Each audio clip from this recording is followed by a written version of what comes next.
Hello friends, welcome to my channel Bannu Venugopal. ఈరోజైతే సొరకాయ అండి. సొరకాయతో పచ్చిమిర్చి వేసి ఇలా కర్రీ చేసుకోండి, సూపర్గా ఉంటుంది. దీనికోసం ఇక్కడ నేను సొరకాయని ఇలా మీదున్న చెక్కు తీసుకొని ఇలా ముక్కల్లాగా కట్ చేసి తీసుకోవాలి. దీనికోసం ఇప్పుడు మనం పచ్చిమిర్చి కారం తయారు చేసుకోవాలండి.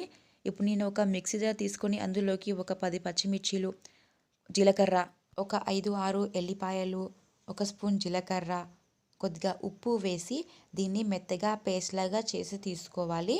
ఇప్పుడు కర్రీ కోసం స్టవ్ వెలిగించుకొని బాండి పెట్టుకొని కొద్దిగా ఆయిల్ వేసి జీలకర్ర, ఉల్లిపాయలు, కొద్దిగా ఉప్పు వేసి వీటిని ఫ్రై చేసుకున్న తర్వాత ఇందులోకి ఒక స్పూన్ పసుపు వేసి పచ్చివాసన పోయేదాకా ఫ్రై చేసుకోవాలి. ఇందులోకి మనం ముందుగా కట్ చేసుకున్న సొరకాయ ముక్కల్ని వేసుకొని ఒక స్పూన్ ఉప్పు వేసి ఇలా అంతా కలిసేలాగా కలుపుకొని ఒక 15 నిమిషాల పాటు మీడియం ఫ్లేమ్లో ఉడికించుకోవాలి.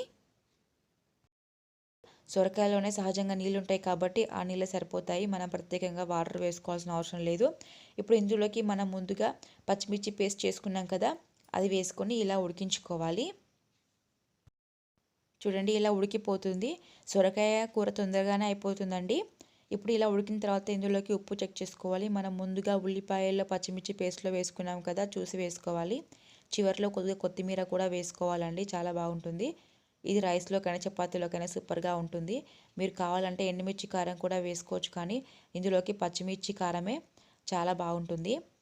అంతేనండి. ఐ హోప్ ఈ సింపుల్ రెసిపీ మీకు నచ్చినట్లయితే లైక్ చేయండి, షేర్ చేయండి, సబ్స్క్రైబ్ చేయడం మర్చిపోకండి.